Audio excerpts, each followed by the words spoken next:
It's been 15 years since Max Payne's debut. Where do you have to go to find the roots of gaming's most iconic noir series? Turns out you go to Finland, to a town called Espoo.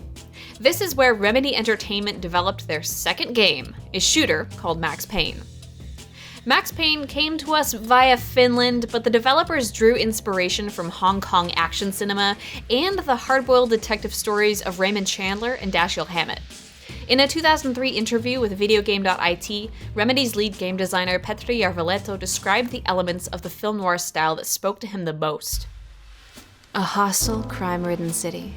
It's 2:30 in the morning, and it's raining hard. A cynical, hard-boiled detective, down on his luck.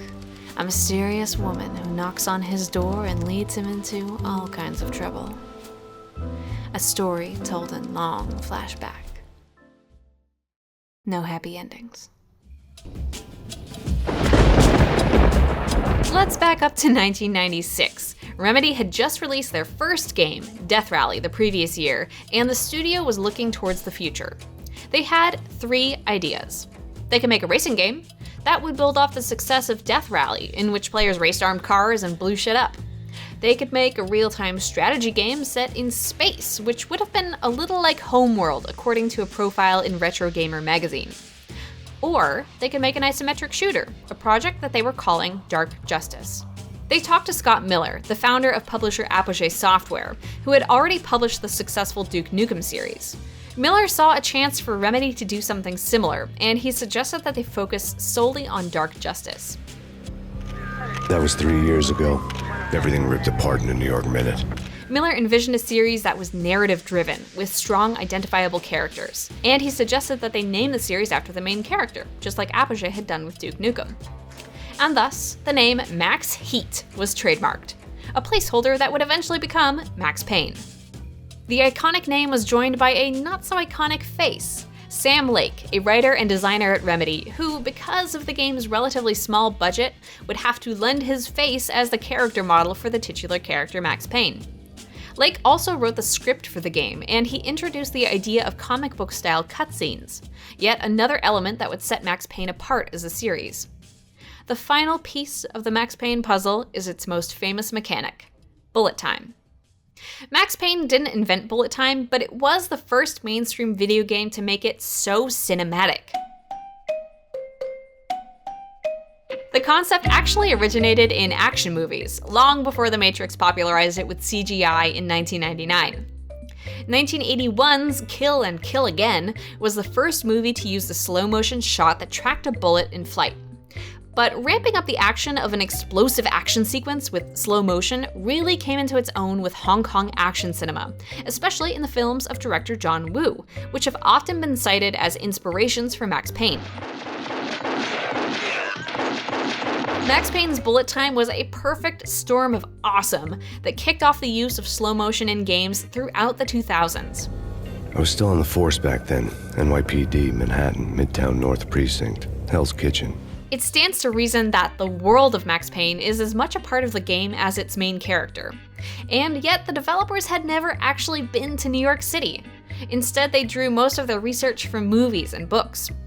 So, in 1999, 2 years before the release of the first game, a group of 6 designers from Remedy traveled to New York to learn as much as they could about the place that Max Payne called home.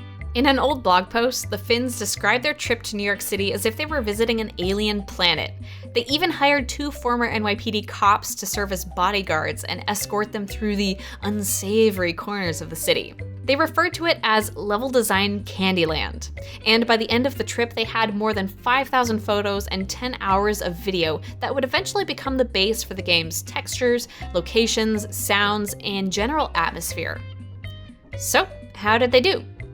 Max Payne was finally released in 2001. It got nearly perfect scores from IGN and GameSpot, and it won a BAFTA for Best PC Game that year. And it did what Scott Miller had originally set out to achieve. Max Payne was perfectly poised to become a hit franchise. The first Max Payne game had been in development in some form for 5 years, and shortly after its release, Take-Two Interactive announced that they had acquired the series and would be funding Remedy to make a sequel in 2003. That's only 2 years after the release of the first game. With the financial backing of a big publisher, Remedy was able to hire more actors. James McCaffrey continued to voice Max Payne, but Timothy Gibbs replaced Sam Lake as the face of Max Payne so that Lake could devote his full attention to writing the story.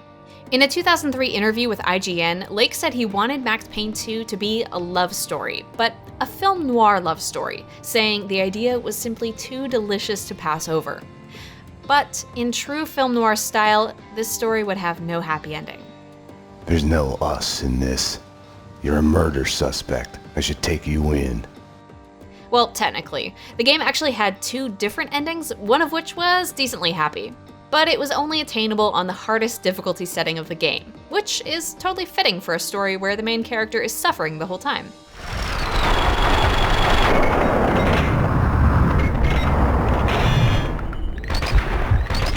Along with the story changes, there were a few technological changes as well. The new Havok physics engine made combat much more fluid, and Max could now dodge and shoot without draining his bullet time meter. Overall, Max Payne 2 got positive reviews, and the PC version holds a score of 86 on Metacritic. But for whatever reason, it didn't sell as well as the first game.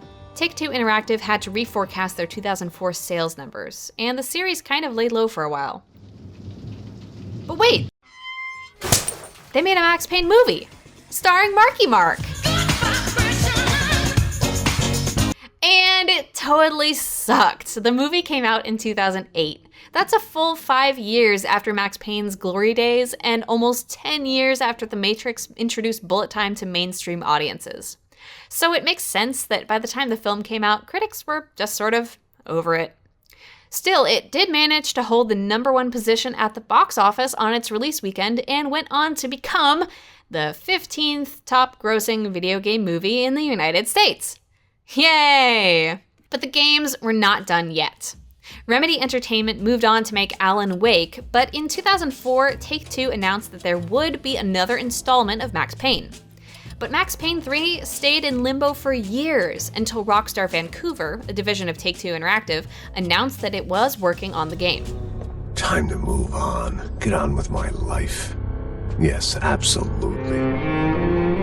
Rockstar is a publisher best known for the Grand Theft Auto series and Red Dead Redemption, and Rockstar Vancouver borrowed heavily from those games for Max Payne 3, including an almost identical cover system. They also did something completely unexpected. They took Max Payne out of New York City. The game was set 9 years after the events of Max Payne 2 and saw Max basically at rock bottom. No longer a police officer, he finds work as a bodyguard for a rich family in Sao Paulo, Brazil. The team at Rockstar Vancouver drew inspiration from movies like 2007's Elite Squad. This is a crime film set in Rio de Janeiro about a Brazilian special police force called the BOPE, which became the basis for a fictional gang, the UFE, in Max Payne 3. And just as the Finnish developers at Remedy made their pilgrimage to New York, Rockstar made several trips to Sao Paulo, Brazil, canvassing the richest and poorest parts of the city to make sure that the game was as authentic as possible. If there was one thing I'd learned since I've been here, it was that Brazilians came out of the womb kicking a ball. And for kids like these, was their one legal chance at a ticket out of here. In 2012, after a lengthy development and several structural changes at Take-Two, Max Payne 3 was finally released. It was actually one of the first games that we covered here on Polygon.com. In our review, Arthur Gies wrote, "While Max Payne 3 has about as much baggage as a game can carry, Rockstar's uncompromising vision has delivered something truly impressive." The game got favorable reviews, but in the end, Rockstar's deep dive into Sao Paulo didn't satisfy Brazilians. The tropical atmosphere of Rockstar's Sao Paulo was said to be more similar to Rio de Janeiro. Just a little reminder of how things have changed. In 2001, Max Payne sold 4 million copies and was considered a huge success. In 2012, Max Payne 3 sold 3 million copies in its first week. Now it's 2016. The Max Payne series is 15 years old. Remedy Entertainment has said that they'd be interested in working on a sequel, but everyone says that. And with franchises like this, rumors of remastered versions are always swirling around. As of yesterday, there's no conclusive information on where Max Payne is going, and if it's going anywhere at all. But if the series does fizzle out, it would be almost fitting. We don't picture Sam Spade or Philip Marlowe going down in a hail of bullets or finding their happy endings.